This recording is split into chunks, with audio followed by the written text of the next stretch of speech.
it's just always an honor to come together and talk about these ideas, because these ideas are very deep. For those of you who've studied A Course in Miracles, you know that it's basically teaching the exact opposite of what we were raised with in terms of all the worldly beliefs around, reciprocity and having reciprocal relationships where I do this for you if you do this for me, or ambition and trying to kind of make it big. A Course in Miracles is saying, no, the whole point of your life, actually under my guidance, is to go inward and to find the real truth, the eternal spirit that you are, and that requires like a releasing of all that you have previously believed and valued. So it's quite radical from the world's perspective, because we can't really leave anything unquestioned. There's a line in the Course where he says that to learn this Course requires that you question every value that you hold.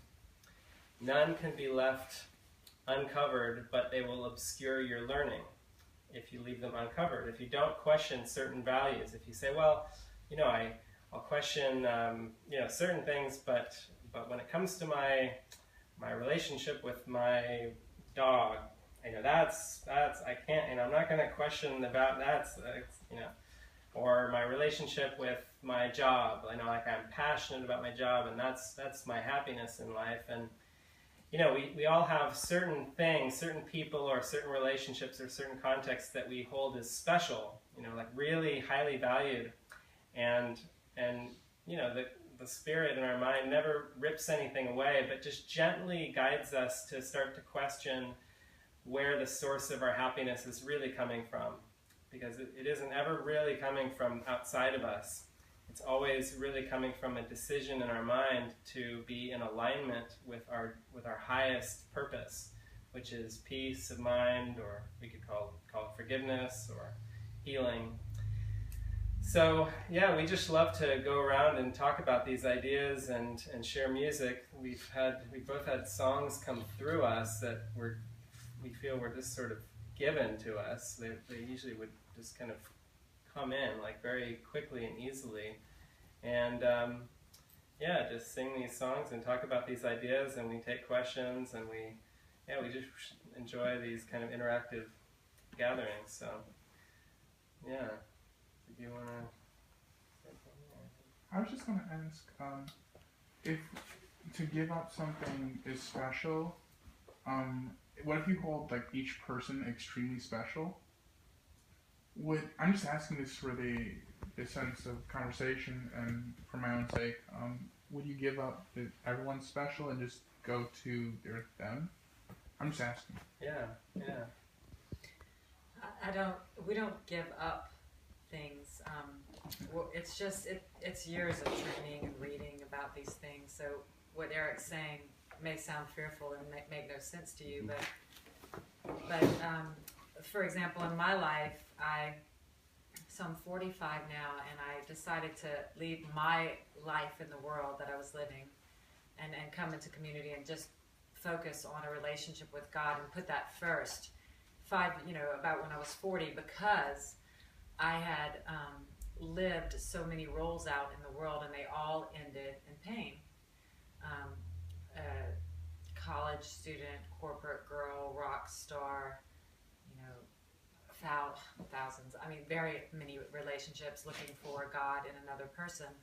And I was, everything that I loved either ended or ended in pain. What it did, it wasn't validating me to the point where I was totally peaceful because of that. I thought being a rock star was going to make me happy. I thought being famous was going to be happy. I thought having money was going to make me happy. I thought I had the perfect person that I thought was my perfect mate would make me happy. But none of it, there was always something missing. And so I had actually it was a calling, an inward, something inside was saying, come home. This is not your home. This world is not your home. And so I thought I had to give up my family and my music and everything I loved as well. And I did for a minute, because that's how bad I wanted to know God.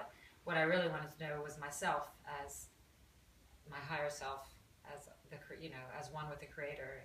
And I was willing to give that all up. But what I found was just in my willingness to let it all go and trust in a higher power, or give it a chance, trust the unknown, go into the unknown, take a risk, take a leap, that it was all given back to me. I actually lost nothing. But I gained just a whole bunch of mighty companions who were at the same point in their lives that they too could no longer try to find their happiness from something in the world, and they had a deep, deep calling inward that was calling them, a voice that they wanted to listen to all the time. And we just practice getting to know the voice of our intuition. We all have one, and the only way we have learned to know it, for myself, I'll say we, because the Course teaches this, it's that still small voice inside of you. That's your intuition, or the Holy Spirit, or God, or Jesus, or whatever you want to call it. It doesn't matter, names or symbols, or none of this is real. We are made in the likeness of God. So God is eternal, spirit, whatever that is, the unknown. That's who we are. And what it is love. And love is who we are. And there's no opposite to that. We just live in a seeming world of opposites. The Course teaches us that the world is an illusion, that it's actually a dream, that we're dreaming just like our nighttime dreams. So it gets very, very deep. And a lot of people aren't ready to look at that because they love their husbands and their children and their dogs, and they don't, and that's fine. There's a lot of beautiful things about those things, and those are all symbols on the path to eventually. It's inevitable that we all go home. What the Course teaches us is that there is no death, and so this body may die, but you are essentially not a body. So we practice listening to that still small voice, and I think we all have a voice that says, "What the hell are you doing, you idiot? God, now there you go again. I bet it hurts now." No one there's this voice inside of our heads that's telling us we're wrong, we're bad. We're not lovable, we're not worth, so we just settle. And we settle for a comfortable existence, and we just say, well, I'm going to die anyway, so I might as well, eat, drink, and be merry, or, at least somebody loves me, or at least I'm comfortable with pain. All these things we settle, and there comes a point when you're just not willing to compromise, and we'll all reach it, maybe not in this lifetime, but I personally got to a point where I'd rather die. Sometimes it takes that, and some say you do die to this life, and you inside your mind you're like, I'm letting go of this Ricki who wants and needs and grabs and cries and hurts and bleeds and aches and heals, and and in the Course it says that Jesus went to the cross, but he didn't suffer. He had overcome the world, and so we are striving to be, the kids are saying, what would Jesus do, and all that, we're striving for a state of mind that is peaceful and cannot be moved by what is going on in the world, and cannot be hurt. And if you've read the Course, a son of God cannot suffer pain.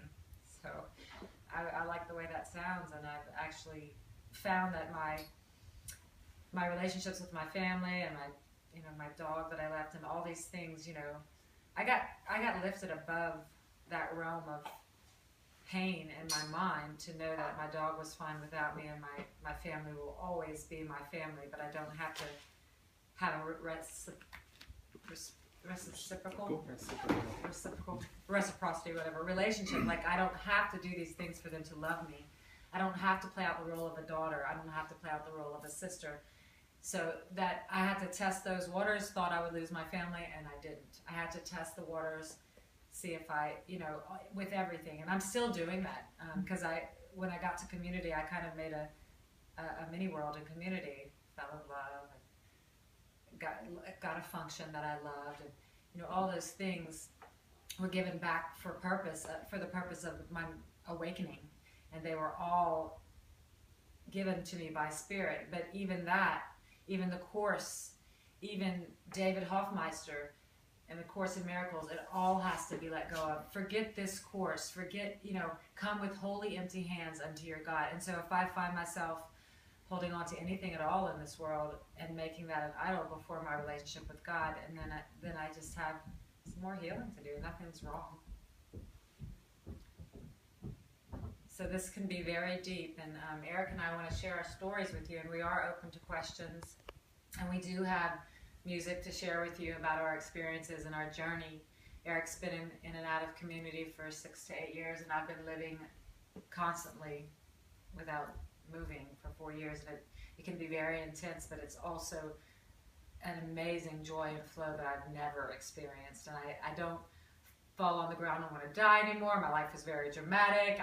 I was constantly in a, suicidal or, just something. It was very dramatic, and I get over things really quickly. I'm like, oh, even if there's a contraction and oh, that hurts, it's like, okay, well, it's always taking it back to your mind, because we are responsible for what we feel. It's just a change in perception. So if I'm hurting and I think you've hurt me, I got to take it back to my mind and say, no, why does that hurt me? And what in the world could that person do to actually hurt me?